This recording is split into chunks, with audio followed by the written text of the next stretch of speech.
Yeah! Knifedope.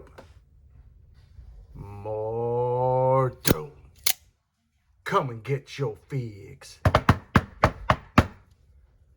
What's up, fuckers?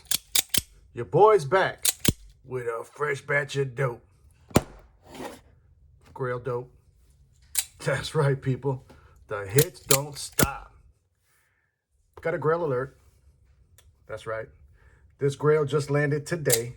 Today being Monday, September 18th, 2023, the year of our Lord and Savior. And I'm excited about this. Very, very much so.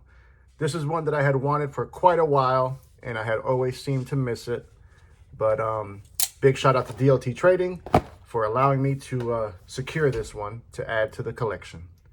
But before this, there were other grails, you know. This whole grail hunting, it's funny how it goes. You know, you'll have your sight set on a knife. It's your grail knife.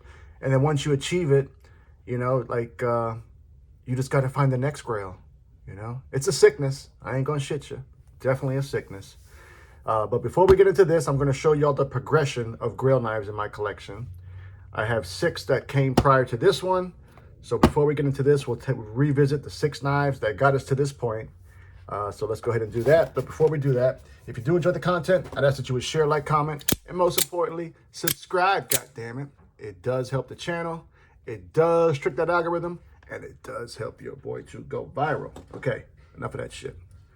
Grail number 1 for me is this beauty.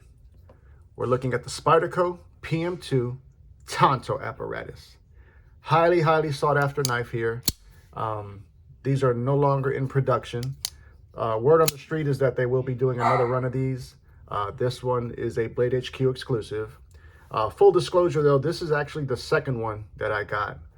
The very first one I got was in July of 2022, and it was the black DLC coated S30V blade with black G10 scales. I went ahead and was fortunate enough to secure this one last year. And on the secondary market, this is the satin finish M4 blade steel, also a Blade HQ exclusive. I went ahead and purchased these titanium RGT scales with the pocket clip to complete this build. So we still maintain that all USA build here. This is one that will never leave the collection. You know, I say never, but I mean it, goddammit. That is the PM2 Tonto apparatus. Next up, I had my eyes set on this one. Shout out to the Hinderer guys. This is the Hinderer Eclipse. And what can I say? It's a fucking Hinderer, people. This one has had quite a bit of modding done. I sent this over to John at BGM. He applied that gorgeous hollow grind on this S45 VN blade. I also went ahead and upgraded the show side scale. I got the Battle Bronze Hinderer scale to match the lock side. Also had John do the finger choil and flipper delete. I installed some skiffs, and then I also purchased the Hinderer working finished hardware. All in all, we're about 7 and some change on this. Fantastic, buttery smooth action. D10 is dialed the fuck in. She flies out right back to the house. I don't anticipate, you know, there's been once or twice that I had thought about, you know, possibly trading this or selling it. But, you know, a couple of things that deter me from that. Number one, the secondary market is not kind to Hinderer. It really isn't.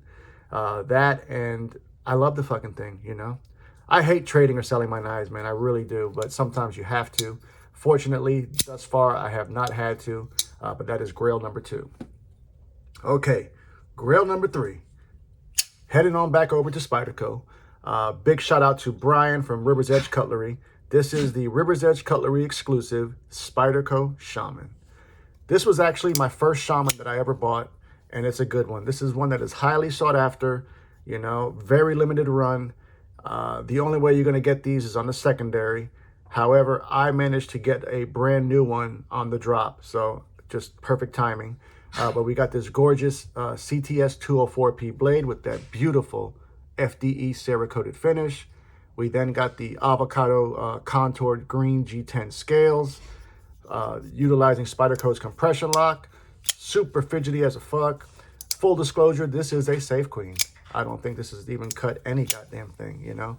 Maybe a little package here or there, but nothing to speak of. Completed the American build with the Lynch Northwest Side deep carry pocket clip. I love this fucking thing. It is iconic, and it is in my collection to stay. That was grail number 3. Grail number 4 was added to my collection exactly on Christmas Eve of 2022, and that is the Demko AD20.5.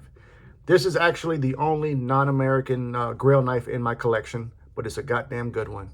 This one also took a visit to John from BGM.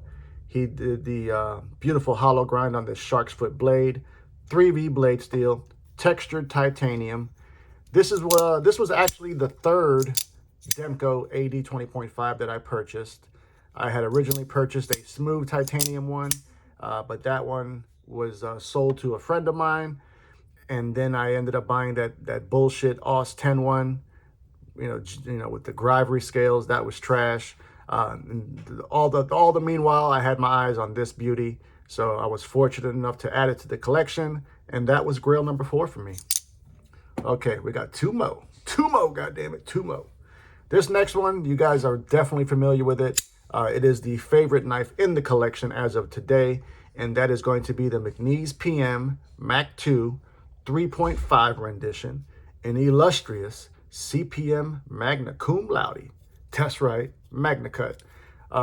What makes this knife so special to me, besides the fact of it being an American-made classic and being hard to get, is the actual version I have. I have this jig titanium handle version.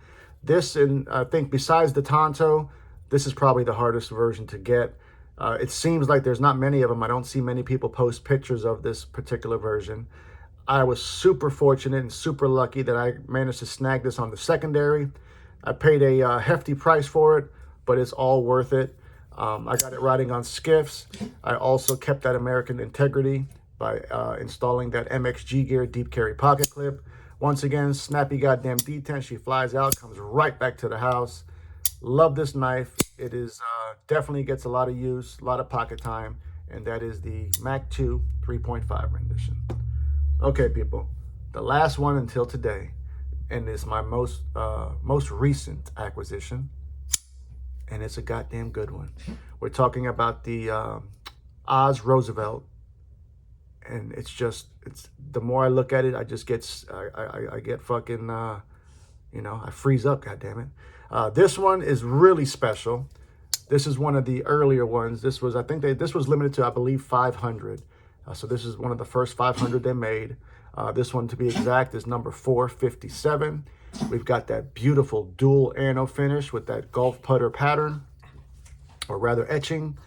The blade steel on this is also one that's very limited. This is the Ziffinet, which is, you know, for those who might not know, that's basically LC200N. This also has the old style pivot. Big shout out to Pocket Priorities for making this a reality for me. Great guy, great channel, and a fantastic collection. This one will never, and I mean never, go anywhere. The only way I can see this one going anywhere would be if I upgraded via trade. So, you know, and that's going to be hard to top anyways, but fantastic ergos. You know, everything they say about this knife is so true. Super slicey geometry, and it's just an American classic. That is the Oz Roosevelt. Okay, now let's get to what we really came here for, the new one. So it's only fitting that this is a USA product, that I open it with a USA knife. And you guys have known how much I fucking love this goddamn OTF. This is the Kershaw Live Wire. Live and direct, baby. So let's go ahead and get into it. Get that straight. All right, all right, all right. I'm excited, people. I'm excited. All right. Moment of truth. We've got them. And like I told you about this butcher paper, whenever it's wrapped in butcher paper, you know it's in pure dope. DLT sticker.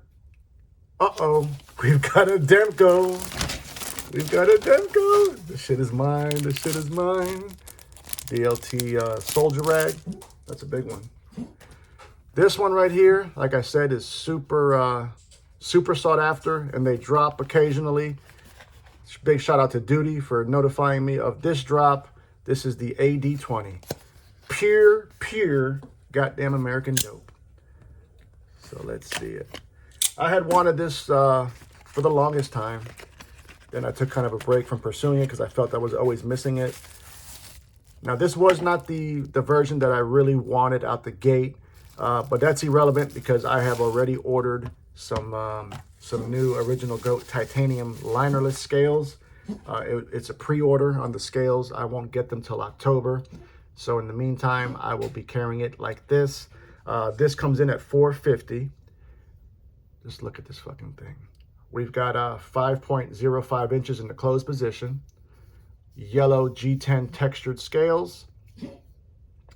Look at this monster. Look how beefy this goddamn thing is.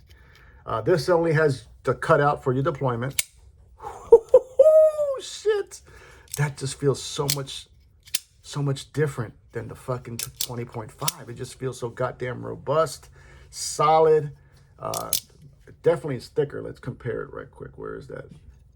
So here it is in the side profile. You can see we got quite a bit more in thickness. There's our size difference. Let's check out the blade stock. Definitely got a bigger blade stock. The blade stock on this 20 comes in at 175 thousandths. Overall length comes in at 8.75. We've got a 3.70 blade length on this beautiful clip point blade in CPM 3V blade steel with that beautiful stonewash finish. Utilizing the Demko trademark shark lock. You can see here that we've got basically 2 finger guards, one up for the front and then one in the back, which keeps you nice and locked in. Overall weight on this comes in at 5.4 ounces. We've got the Demko Knives logo on the big pivot on the front. And on the lock side, we've got, I guess, where they're made over there in Wampum, PA. Fucking loving it. This is actually mine, y'all. I'm kind of starstruck here for a minute. But there we have it. Grail knife number 7. So we've achieved it, you know. As of right now, I think I'm satisfied, you know. 7 grail knives in my collection. So I figure that's good for at least another goddamn 2-3 months before I start setting my eyes on the next grail. But, you know, I'm happy. I'm blessed. Granted, I work hard, you know, because these fucking things are not cheap. They're not easily found. But it's just, you know, the chase is what does it for me, you know. Once you set your eyes on something, it's all about the chase. What do you fuckers think? Is that a lineup or what? Tell me all about it. Love you, mean it. Until the next time, cut something, cut someone, just don't cut yourself. Stay dangerous, fuckers!